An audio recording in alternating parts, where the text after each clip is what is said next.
Pessoal, muito boa noite. Boa noite a todos que estão aqui conosco nesta noite de sexta-feira, Centro Espírita Vinhas do Senhor, aqui em Pouso Alegre, a todos que estão nos acompanhando através das redes sociais. Sintam-se conosco como se estivessem, e realmente, quando estamos unidos, temos certeza, estamos sempre presentes. Elevando de início o pensamento a Deus, buscando nele a paz, a segurança que tanto precisamos. De início, agradecendo o momento de estarmos em contato com a doutrina dos Espíritos, que nos renova, que amplia os nossos horizontes, que nos mostra o real valor da vida e que se assemelha a uma verdadeira joia, a um tesouro que todos nós devemos estimar. Somos agradecidos por essa oportunidade e pedimos ao Pai que abra o nosso pensamento nessa noite, que abra os nossos corações, objetivando o ensinamento maior, que Ele possa fazer morada na nossa mente, que Ele possa fazer morada em nosso coração. Já que assim, e somente dessa forma, iremos nos renovar de modo genuíno, crescendo espiritualmente, rumo à perfeição maior. Que assim seja, graças a Deus.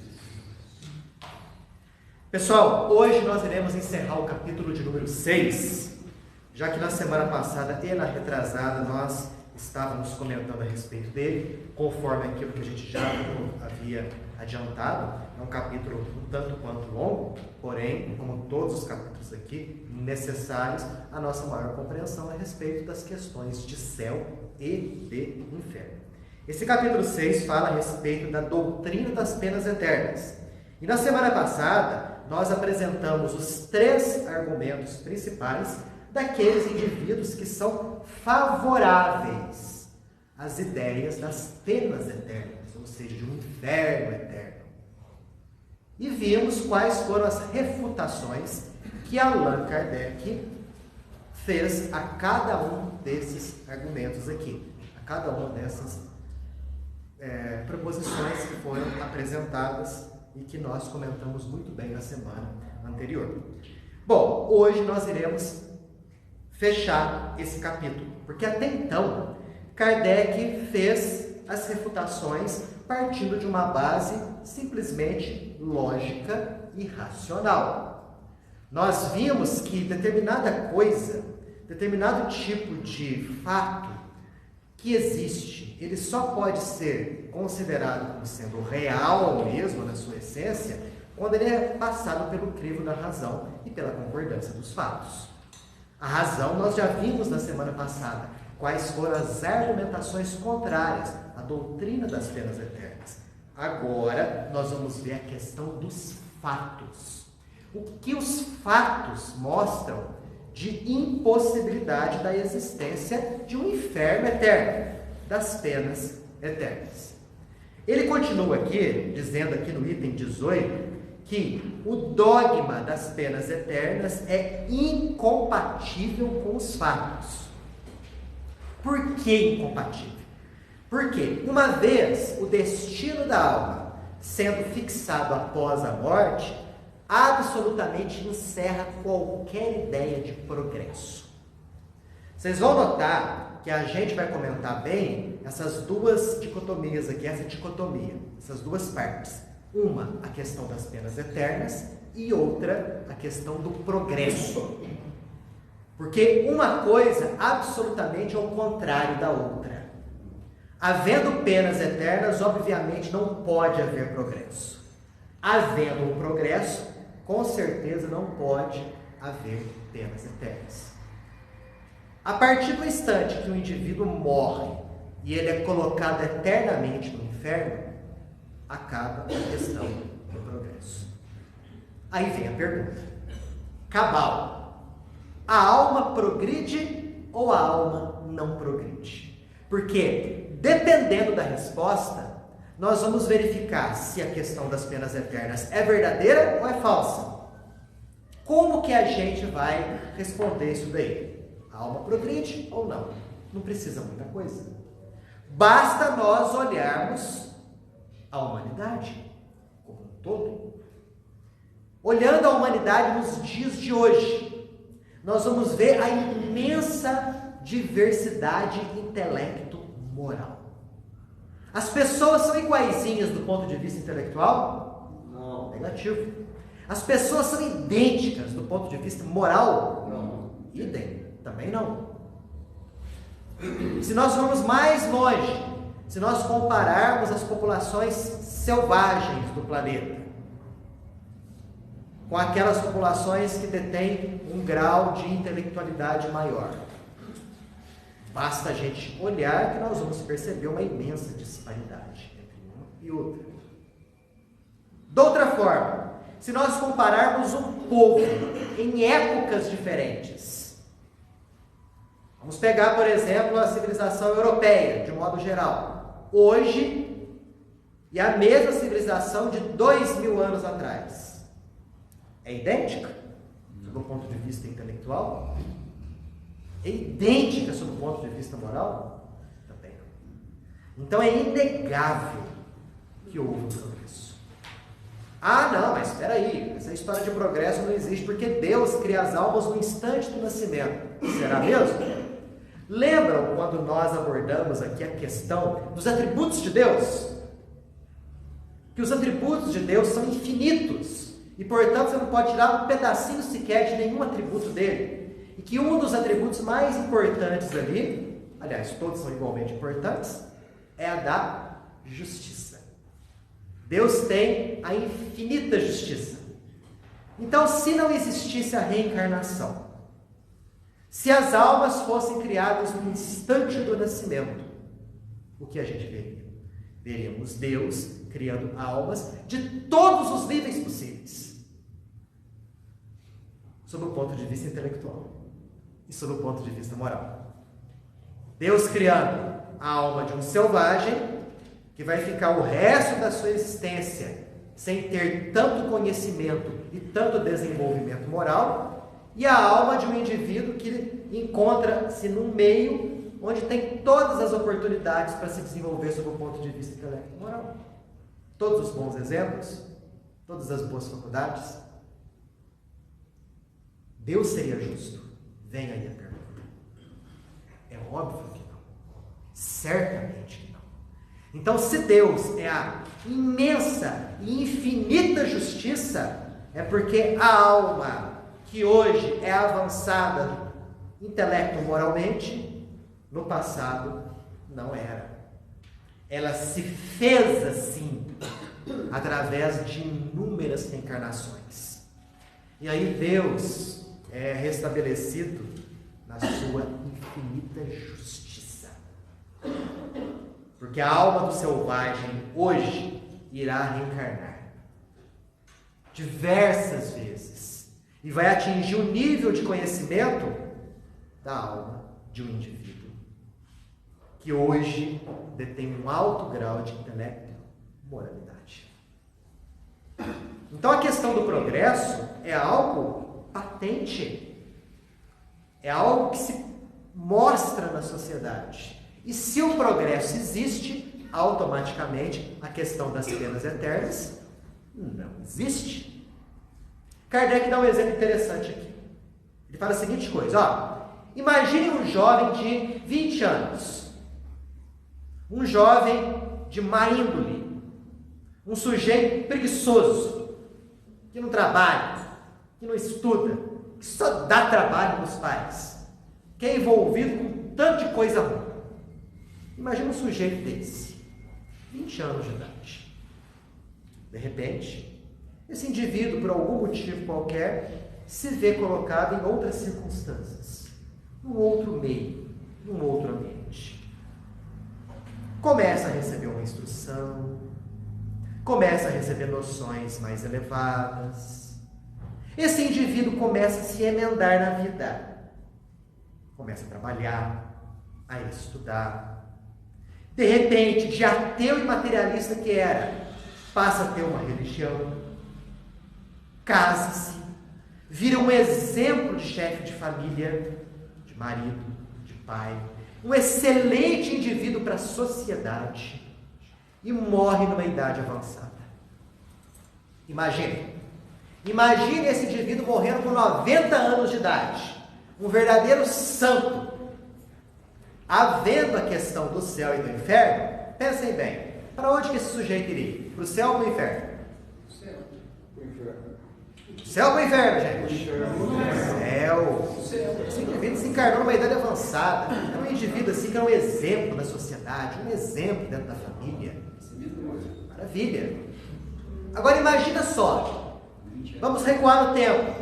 Imagina de novo ele na idade de 20 anos, totalmente alienado de tudo.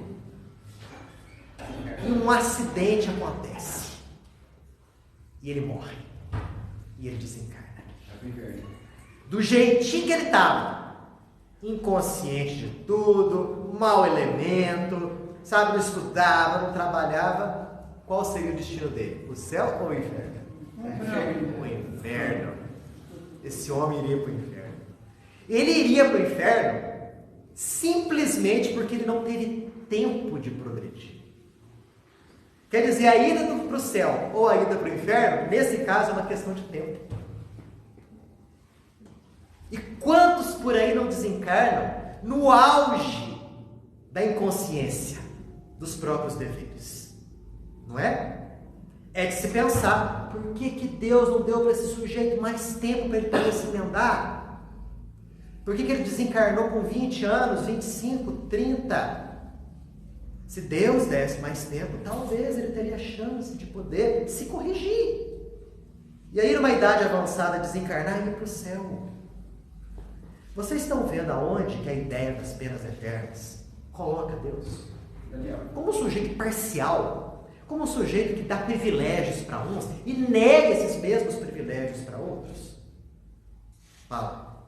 Olhando por essa ótica aí, parece que é uma roleta russa, né? Se o cara tiver a sorte de viver até 90 anos, exato. Tempo de trabalho, contato com coisas boas, coisas elevadas. Se ele tiver a sorte de morrer, o azar de morrer com 20 anos, pois é. Então quer dizer, não tem possibilidade. Eu posso ir, como eu posso ir? Não está na minha mão de me emendar, de fazer uma reforma íntima, de travar contato com coisas boas para poder ter essa oportunidade. Né? Sim, exatamente. Aí você pergunta, poxa, por que Deus permitiu isso?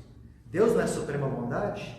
Então ele deveria permitir, pelo menos todo mundo, morrer na mesma idade, passando por toda a sorte, né, de situações para poder se corrigir na vida. No entanto, a vida de cada um é diferente da vida do outro. É ou não é? Sim. Exato. Então é justamente essa diferença enorme de uns para com os outros que a realidade da reencarnação se impõe. Porque não havendo a reencarnação e obviamente não havendo a lei do progresso, corta-se definitivamente aquela ideia de que Deus é infinitamente bom e infinitamente justo. Não havendo reencarnação, não havendo progresso, esquece justiça e esqueça a bondade de Deus. O sujeito desencarnou com 20 anos. Mas espera aí, ele desencarnou, mas ele vai continuar vivo. Ele vai ter, na realidade espiritual, chances de poder se emendar, de poder se corrigir, mudar o seu pensamento, mudar o seu ponto de vista. E aí ele volta para a carne em uma nova existência para colocar à prova tudo aquilo que ele aprendeu. E assim a vida se faz. Nós nos construímos sob o ponto de vista intelecto, sob o ponto de vista moral. Sim. Desfaz também uma máxima muito presente no protestantismo e também no catolicismo, que é aquilo que Deus dá. Deus me deu esse carro, Deus me deu essa vida, Deus me deu esse trabalho, essa família, e eu sinto uma repulsa, por esse tipo de frase, que é muito usado em canções gospel, nas canções gospels, acho que é gospel, né? onde a gente transfere tudo para Deus. E a nossa responsabilidade? Aonde fica? Já que Deus vai me conceder tudo o que eu preciso, de onde vai partir o meu esforço? E isso vem de encontro e se choca com essa realidade. Com essa realidade, eu esqueci o nome agora, mas é essa realidade não é do protestantismo, dessa realidade pentecostal, que trouxe o materialismo para dentro do segmento evangélico. Faz sentido o fato de você conquistar por esforço próprio, e quando você conquistar, você falar, foi Deus que me deu? Porque nessa ideia, Ricardo, tem embutida a noção de privilégio. Isso. Veja bem, né? Sendo Deus eternamente justo, infinitamente bom, obviamente Ele vai dar para todos nós as oportunidades necessárias para nós crescermos e evoluirmos. Só que para termos o mérito das nossas conquistas, nós somente iremos atingi-las através do nosso esforço individual. Então, o que Deus nos faz? Nos dá as grandes e infinitas oportunidades para nós utilizarmos aquele momento para crescermos e aí sim conquistarmos as coisas. Seja elas de ordem material, seja elas de ordem intelecto-moral. Mas nós somos os construtores da nossa própria realidade. Qualquer coisa que fuja disso já entra na noção de privilégio. Quer dizer, Deus concede-lhe a graça, que é uma outra coisa errada. Aquele exemplo do menino ali, dos 20 anos de idade. Podemos falar nessa linguagem das religiões tradicionais. Deus concedeu a graça a ele e ele pôde se converter. Podemos puxar também a história de Paulo de Tarso. Deus concedeu a graça a Paulo de Tarso, lá nas portas de Damasco. Ele, como sendo Saulo, ia entrar lá para poder prender Ananias e torturar e matar. De repente, Jesus aparece a ele. E aquilo lá mudou a vida dele assim, 180 graus. Não é? Mas você fala, poxa, se Deus é bom e justo, por que Saulo teve aquela graça e eu não? Por que ele teve aquela graça e o traficante não teve? Se Deus é bom, se Deus é justo. Então as oportunidades são infinitas e a reencarnação se impõe como explicação necessária, imprescindível, para explicar e justificar tudo aquilo que existe na nossa realidade. Quando Deus está dando, está bom. Agora quando Ele começa a tirar, aí é ruim. Não, aí o que acontece? Aí quando começam a surgir as dificuldades da existência, muito bem vontade. Quando vem as perdas, quando vem a perda da saúde, quando vem a perda financeira, né? Quando vem a perda de um ente querido, e aí, Deus tirou? Não é? Quer dizer, agora eu vou me revoltar contra Deus porque eu não estou tendo as coisas boas de Deus? Castigado. Aí eu estou sendo castigado? Mais uma vez, aquela noção do Deus com características humanas, que privilegia, que tem raiva de repente, dá uma louca nele e castiga. Não é assim que as coisas funcionam. Ele, sendo infinito amor, ele não faz dessa forma. Só um segundinho. Fala. Tu mesmo, Cléber. Será que Deus não teria passado por tudo que nós estamos passando? Não, Deus não. Não, que isso na Bíblia fala? Deus é eterno. Sim, infinito em todas as suas Ele é o qualidades. princípio de tudo. Ele simplesmente é assim desde o início de tudo, não. Desde sempre. Desde toda a Não tem eternidade. tempo nele. Agora, Jesus, sim. Jesus passou por tudo aquilo que a gente está passando. E Jesus construiu-se como ser que ele é, através de inúmeras reencarnações. Um dia nós iremos ser tal qual Jesus é nos dias de hoje. Sim, pode falar. Daniel, no caso de há mais de 20 anos, quando ele morre aos 20 anos, isso pode ser um projeto kármico? Se ele passasse os 20 anos, eu poderia fazer coisas piores? Então, a gente pode ter inúmeras explicações do indivíduo que desencarna cedo. Pode ser que isso estivesse dentro do planejamento kármico dele, desencarnar numa idade mais nova, por algum motivo. Ou pode ser que, devido às próprias atrocidades que ele estava praticando na própria vida, tenha procurado a morte, né? como se fosse um verdadeiro suicídio, ou tem uma terceira opção, por uma questão de mérito até, ele é retirado da vida para evitar ali que ele errasse mais. Então são 3 possibilidades aí que pode muito bem explicar o que está acontecendo. Certinho? A doutrina das penas eternas, conforme a gente já viu, fez e teve a sua necessidade. Nós até vimos isso aí já, né? Vimos que em épocas bem passadas, épocas recuadas, havia necessidade dos indivíduos terem essa ideia do inferno eterno para que aquilo lá funcionasse como uma barreira, impedindo ele de errar mais. É aquela velha história que, de novo, vou repetir, da criança que tem medo do bicho-papão.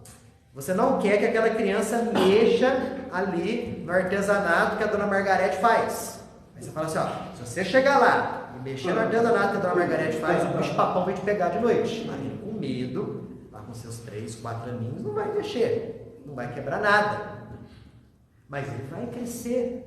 E de repente, com o amadurecimento das ideias, o bicho-papão deixa de ser uma coisa para dar medo. E passa a ser simplesmente uma fantasia. Algo que não existe. E aí você fala assim, olha, se você chegar lá e quebrar alguma coisa, o bicho-papão vai te pegar de noite. Ele vai lá e quebra. Porque ele sabe que o bicho-papão não existe. E não vai pegar ele à noite. Então a doutrina das penas eternas teve o seu momento. Só que aqueles que ainda a propagam achando que a humanidade não evoluiu, não cresceu, não se aprimorou, e quer forçar essa ideia das duas uma. O indivíduo que não compreende e por isso não crê, ele não vai ser forçado a crer mais. Isso podia até acontecer com muita frequência 1, 2 séculos para trás. Hoje não. Se você falar para ele, olha, o inferno, ele fala assim, olha, eu não acredito no inferno. Ah, mas você tem que acreditar. O que ele faz? Das duas uma. Ou ele vai procurar uma outra religião, uma outra filosofia, que se adeque ao seu modo de pensar, ou simplesmente vai virar um materialista. Como que acontece com muitas pessoas. E isso é muito grave. A gente já comentou isso muitas vezes e merece mais comentário. A quantidade de pessoas que descreem atualmente de Deus vem aumentando, vem crescendo. Porque pregam para essas pessoas um Deus com atitudes que são incompatíveis com aquilo que a ética, até humana, impõe. Até humana. Coisas que são contrárias à lógica, à razão, ao bom senso, à observação dos fatos. As pessoas falam assim, imagina, cara, se Deus não existe, vira um ateu, vira um materialista. Então teve a sua época. Hoje ela é nociva. Essa ideia das penas eternas é nociva e é contraproducente. Olha o que Kardec fala, que a crença é um ato de entendimento e por isso ela não pode ser imposta. Coisa, né? Ele coloca na mesma frase aí 2 palavrinhas que aparentemente são incompatíveis. Quais são as 2 palavrinhas? Crença e entendimento. Fé e razão. Não é? O que o Espiritismo nos faz é justamente fazer o quê? A cola que liga a fé com a razão, com o entendimento. Nos mostra a crença sob um ponto de vista eminentemente racional e lógico. E por isso que o indivíduo que compreende o Espiritismo automaticamente desenvolve uma fé que é inabalável. Por isso Kardec escreveu aquela frase. Fé verdadeiramente inabalável somente é aquela que pode encarar o que é mesmo? A razão, face a face, em todas as épocas da humanidade. A partir do momento que você conhece e compreende, automaticamente você crê.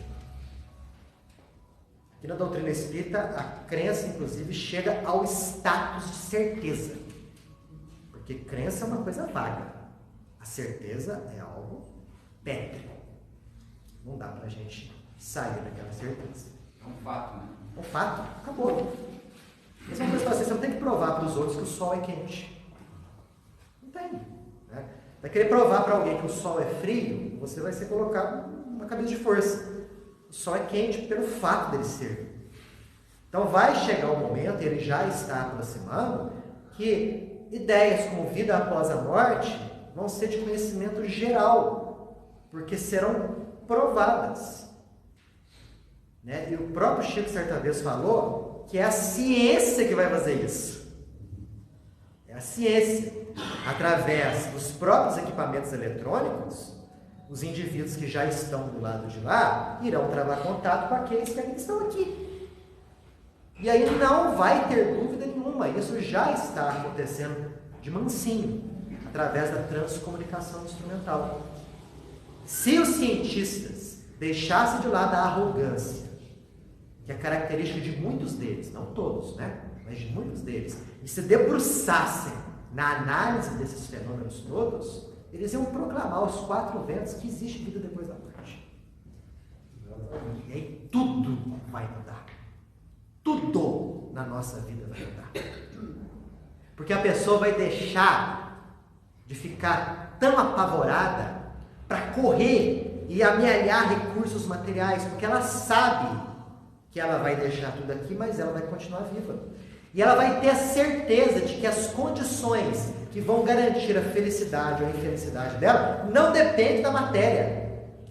Depende de quantas lágrimas ela enxugou, de quantas vezes ela estendeu a mão em auxílio,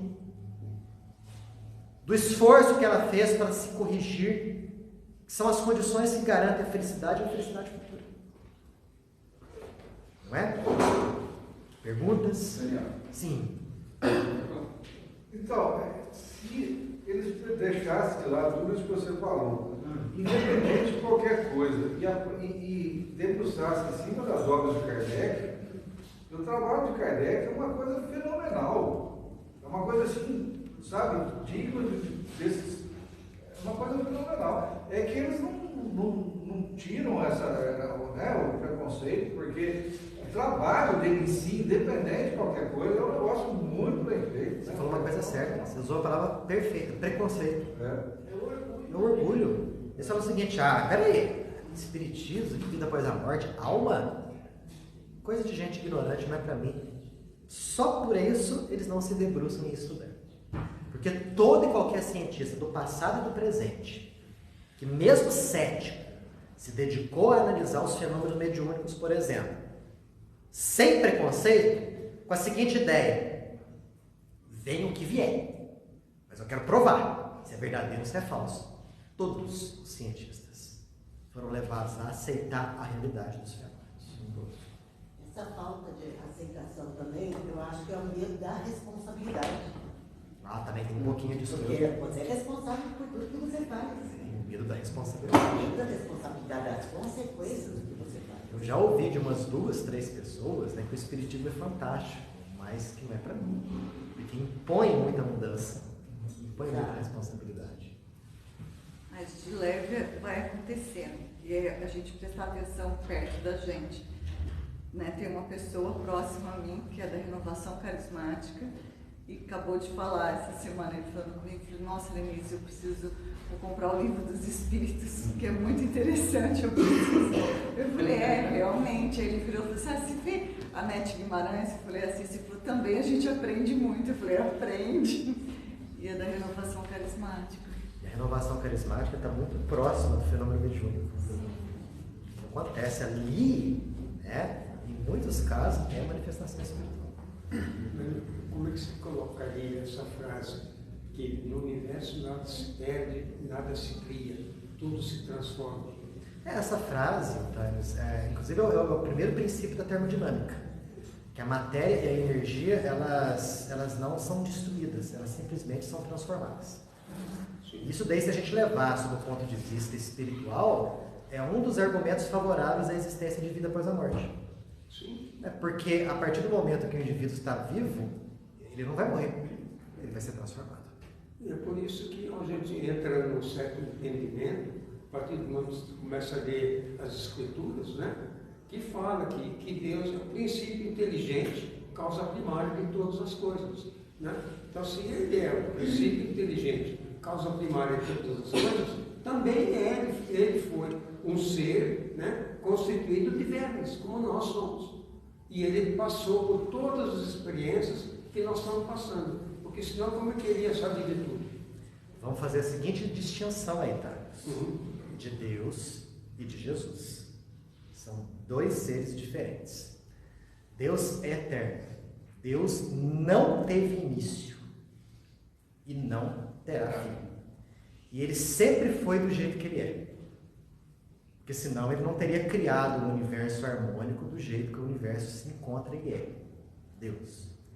Tirando Deus, todos os espíritos que foram criados por Ele passaram pelas mesmas etapas de crescimento e de amadurecimento espiritual. Todos. Aqueles que se encontram hoje aqui na mais suprema angelitude foram criados simples e ignorantes, como nós somos criados simples e ignorantes. Então, há de ser feita essa distinção. Deus, Ele não está. Deus, Ele simplesmente é. O verbo a ser usado é isso daí. E Ele é. E sempre foi assim, né? Por toda a eternidade. Fala. Daniel, com respeito à transição planetária, você colocou um ponto que deve, talvez, depois dessa transição, acelerar o processo de regeneração do planeta, que é, talvez, quando a espiritualidade decidir que não, vai encarnar agora uma pessoa com a missão que vai descobrir que vai ter vida, vai provar cientificamente que vai ter vida após a morte. Sempre foi assim. Essas descobertas científicas vieram acontecendo. Agora a humanidade está preparada para receber esse conhecimento. Encarna um iluminado, descobre aquela coisa. Então, assim, é questão de tempo. Questão de tempo. O Chico mesmo falou que vai chegar um momento no nosso futuro que nós vamos ter em nossas casas aparelhos em que nós vamos acessar a realidade espiritual. Com certa facilidade, nós vamos sintonizar ali a imagem e som para ver os nossos entes queridos que estão na realidade espiritual. Você vai poder conversar com eles dessa maneira. Dessa forma. Só que tem que ter algum grau de evolução muito grande para você não ficar louco. Né? Agora a gente não vai poder fazer isso. Por quê? Para a grande maioria, se essa certeza chegasse agora, para muitos, o que eles iam fazer? Então eu vou abandonar minha vida aqui, deixar de fazer o que eu estou fazendo, deixar de me esforçar, já que tem vida após a morte mesmo, né? Eu vou morrer mesmo e vou me continuar do lado de lá. Então há de ser feita a seguinte coisa: a certeza dessa ideia, juntamente com a noção de responsabilidade. As duas têm que andar de mãos dadas. Porque o sujeito abandonaria a vida facilmente, tranquilamente. Eu vou para um lugar melhor, então eu quero acelerar minha saída daqui. Todo o progresso espiritual, inclusive material da Terra, cairia por aí. Não existia. Fala, mano. E o primo de Jesus? São Francisco de Assis. Francisco de Assis veio depois de Jesus. Mais de 12 séculos depois de Jesus. E ele foi, sabe quem, Alain? Foi João. Francisco de Assis, na época de Jesus, foi João Evangelista, um dos apóstolos do Cristo. Mas aí, gente... Não, Daniel, mas a própria natureza está contribuindo com isso que a gente está falando. Isso o quê? Porque está acelerando a evolução. Está muito acelerado. Tá, a gente está não sei se a gente está no ápice, mas se a gente não está no ápice, estamos chegando perto dele. Está muito perto. Do período de renovação. Vamos lá. Porque o tempo está muito acelerado. A gente vai passar por momentos de maior transformação, de maior intensidade no processo de reformulação nos próximos anos. Fala-se em 2057. Fala-se em 2050, eu já ouvi falar em 2042, 2057, é tudo perto, está tudo chegando por aí. Porque muita gente fala que esses fenômenos que está tendo aí, furacão, essas coisas, no Brasil nunca ia ter. Que um dia ia ter. Está acontecendo. É um ciclone, você está falando isso? A A natureza muda, mesmo porque a mudança, o aprimoramento do habitante da Terra tem que ser acompanhado do aprimoramento da casa, que é a própria Terra. Isso acontece em todos os recantos do universo. Né? Nesses períodos de maior transformação planetária, não é só a humanidade que evolui, o planeta também evolui. Então a gente pode ter certeza que daqui a algum tempo, na nossa Terra, não vão existir tantos extremos assim em termos de clima. Não vão existir. Né? Aquele verão assim descomunal, né? Alternado com aquele inverno que te faz ficar gelado. Não vai. O clima do planeta, de modo mais geral, vai ser o mais ameno, sem tantas alterações e tantas mudanças de temperatura. Mas isso vai ser propício para o habitante adaptado a esse local. Vai ter um corpo adaptado a esse tipo de local. Porque nós estamos em processo, inclusive, de mudança do próprio corpo.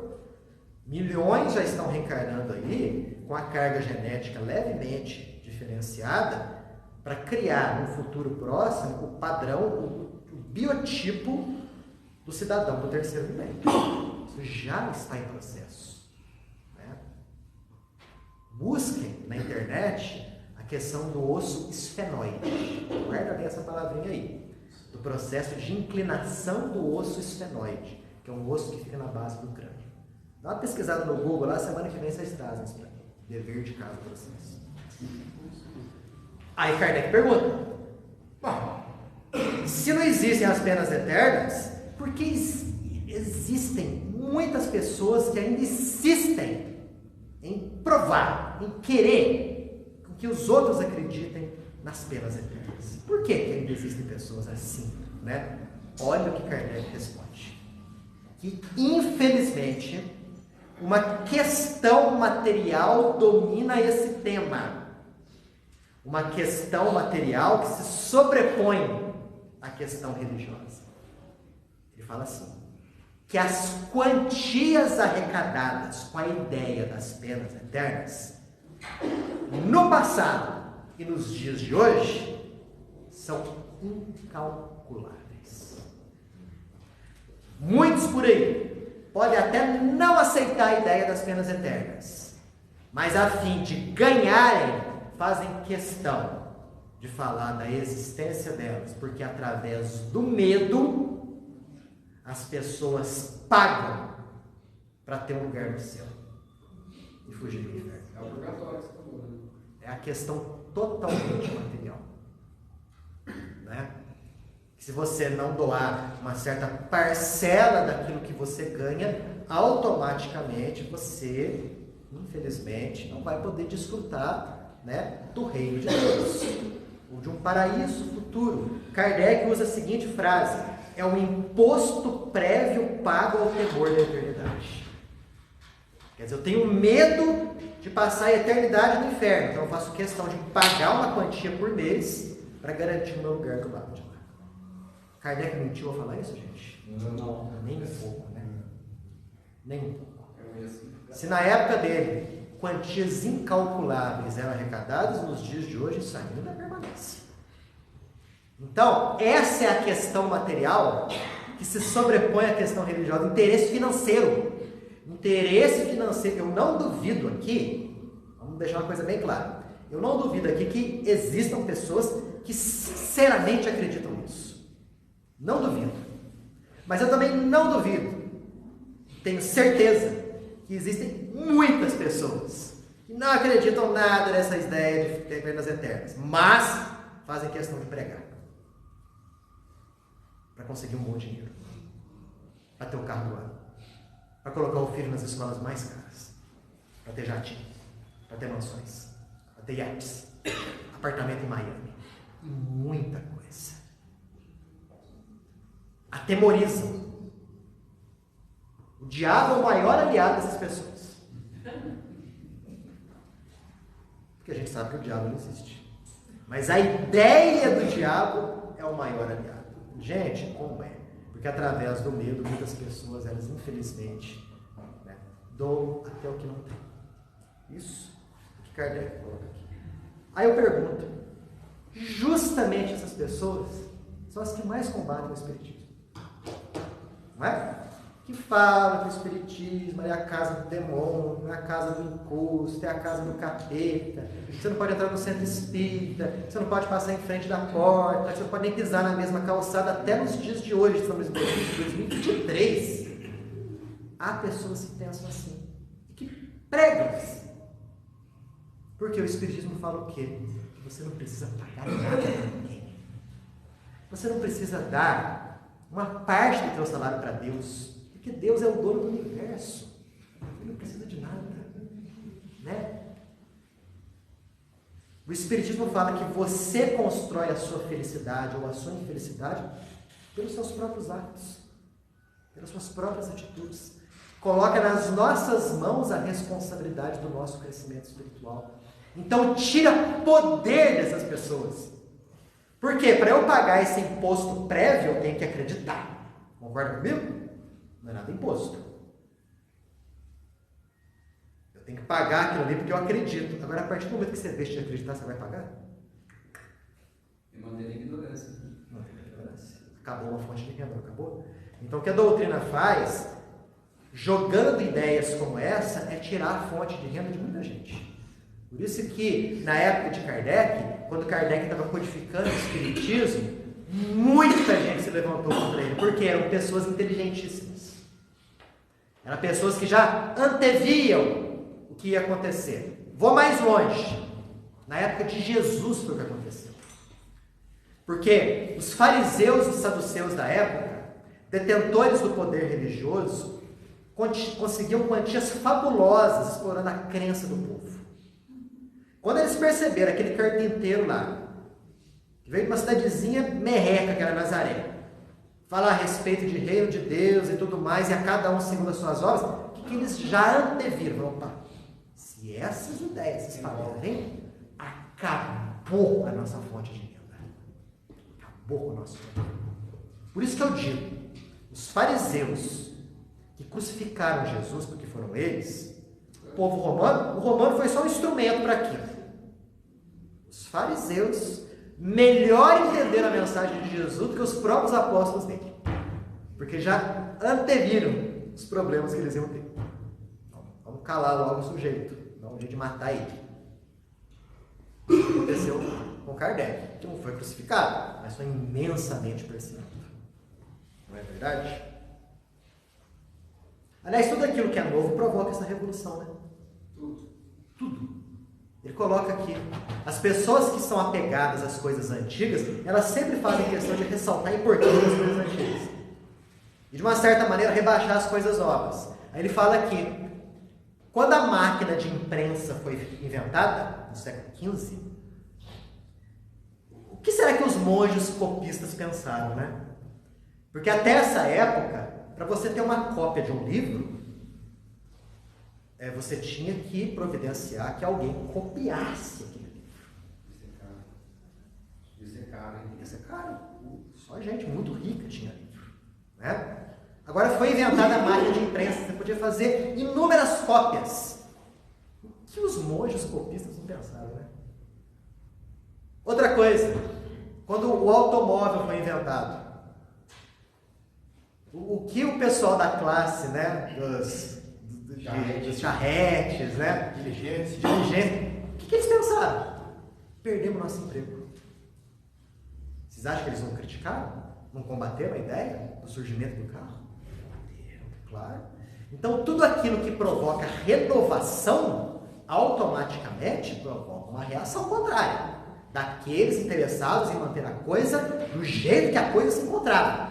Daniel, mais recentemente aquela mudança do Uber, os taxistas começaram a brigar nos Uber porque eles não aceitavam eles. Tudo aquilo que provoca um crescimento, um progresso, automaticamente vai provocar o quê? Uma rebelião, uma revolta por aqueles que vão ser diretamente afetados. Mas isso daí, em termos evolutivos, até certa maneira é bom. Por que é bom? Porque estimula a pessoa a sair da zona de conforto dela e a melhorar, e a crescer, e viver outras coisas, né? E se reinventar, vamos dizer assim. Fala. Você falando da prensa, quando ela começou a ser disseminada, apareceu lá na Europa, a Igreja Católica condenou ela como um objeto de demônio, porque alguém teve ideia de reproduzir a Bíblia, que era uma coisa proibida na época. Exatamente. Em alemão ainda. Porque até então, até o século XVI, até 1517, né, foi quando Martinho Lutero deu o pontapé inicial à reforma protestante, as Bíblias eram todas em latim. Em qualquer lugar do mundo. E quem que sabia latim? Só os sacerdotes. Os sacerdotes sabiam latim. Aliás, até poucas décadas atrás, os sacerdotes rezavam a missa em latim de costas para o povo. Poucas décadas atrás era assim. Quando surgiu lá a Reforma Protestante, que bate mais ou menos na época de Gutenberg, inventou a imprensa, o que foi feito? Inúmeras cópias da Bíblia em alemão. Popularizou a leitura da Bíblia. E aí cada um podia ter um exemplar da Bíblia em casa. E podia ler e tirar suas próprias conclusões. Sem esperar a interpretação de alguém. Nossa, naquela época a Igreja Católica pulou miudinho. Daniel, mas se a gente parar para pensar, a maioria de todos, a grande maioria dos reis que tiveram ali na Europa, eram extremamente manipulados pela Igreja Católica. A Igreja Católica era a grande detentora do poder. Então ela precisava desse temor do povo para continuar comandando. Senão aquilo haveria revolução, aí o pensamento iluminista, então tinha que travar tudo isso, fazer com que isso demorasse, e ali o pagamento de tudo, de terras, e comprar um pedacinho do céu, para garantir o dela, e garantir que a população ficasse na dela também, né? Exato. Então você tinha o domínio da Igreja Católica, os reis extremamente figurativos, mantinham a riqueza deles ali, a Igreja Católica liberava um pouquinho para eles. Tanto que eles tinham que ser, para serem coroados, tinha que passar pela mão do Papa. Exatamente. Tinha que passar pela mão do Papa. Quer dizer, tanto dinheiro que eles compraram o terreno onde o Papa fica lá, onde foi comprado aquelas terras, dentro de Roma. Exato, e tudo fica aqui, né, gente? Tudo fica aqui. Aí a gente vai ver que aqueles mesmos mandatários, né, que usaram o poder para fazer inúmeras atrocidades, reencarnam hoje. E muitos deles dentro do próprio movimento espírita. Né? Então tem muitos bispos, cardeais, papas, aí dentro do movimento espírita agora, na condição de palestrantes, na condição de médicos, na condição de dirigentes, enfim, né? Em vários, né? Só que no centro conheço uns 4, mais ou menos. E os baixos. Que agora, na condição de espíritas, né, com a ideia mais arejada, buscam, empregando a verdade, buscando corrigir os erros do passado.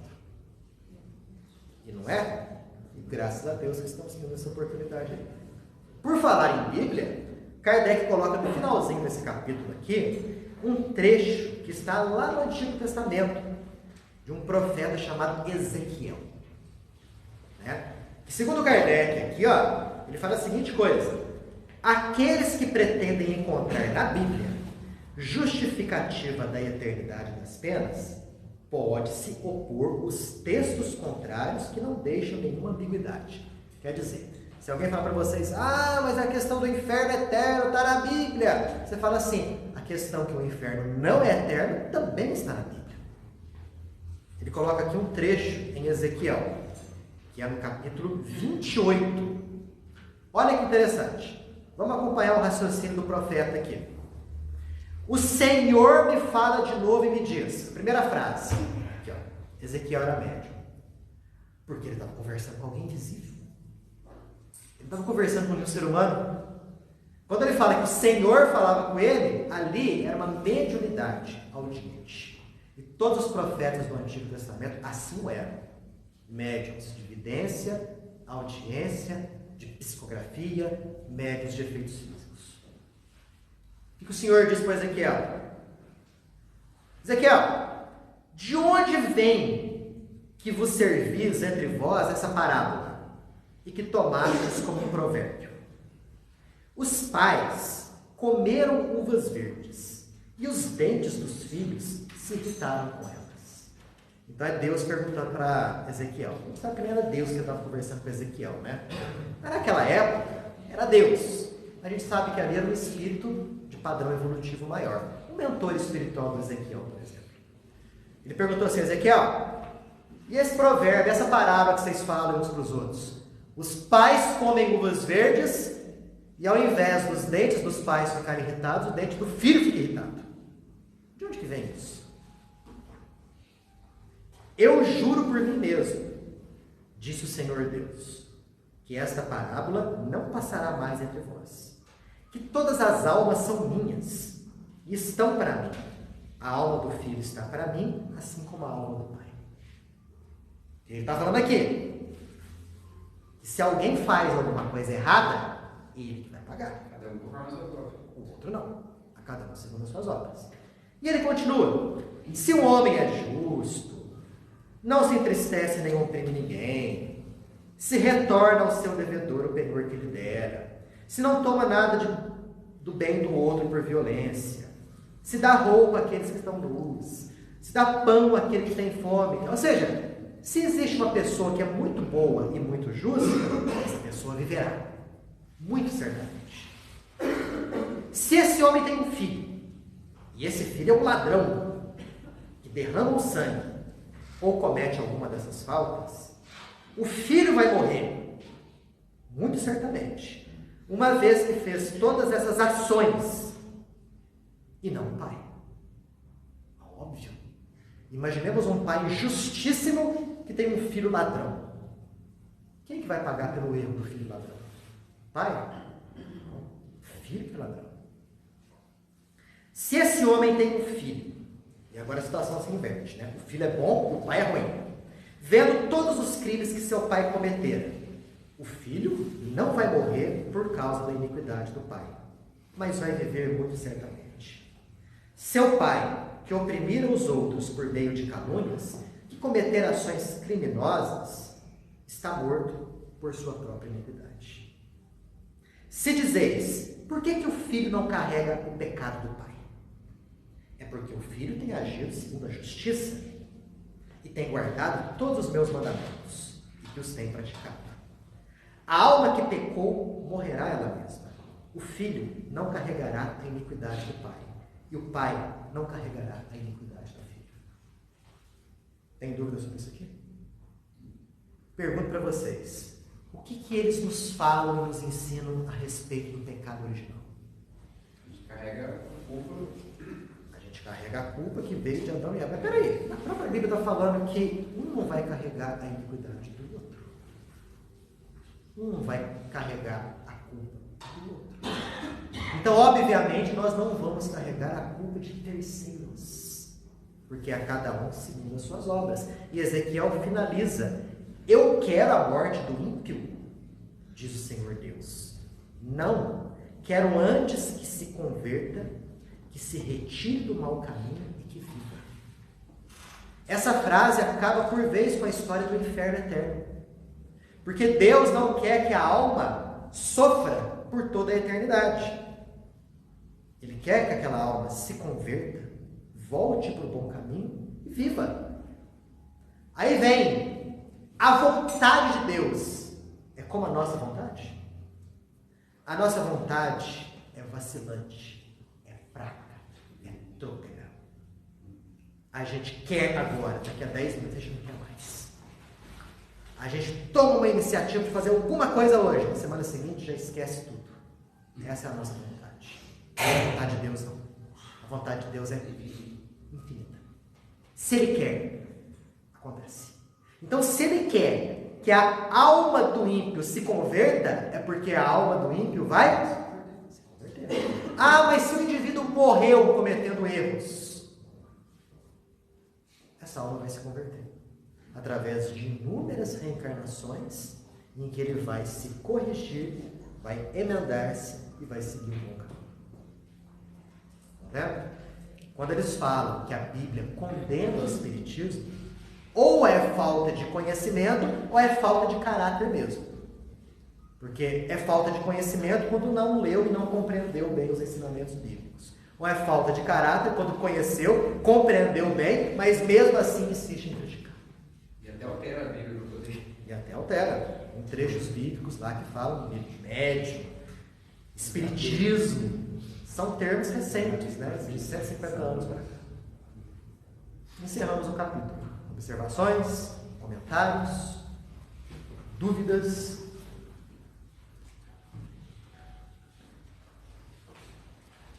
Elevando o pensamento a Deus, nós agradecemos a oportunidade do trabalho, da oportunidade do conhecimento que eleva, que renova, que instrui. Que isso que a gente aprendeu hoje seja motivo de mudarmos a nossa conduta, para que nós tenhamos a conduta pautada na eternidade da alma, na nossa imortalidade. Imortalidade essa que nos conduz, através de inúmeras existências dentro e fora da carne, a um aprimoramento contínuo, progressivo e incessante, rumo à perfeição maior. Que Deus nos abençoe hoje e sempre. Que assim seja.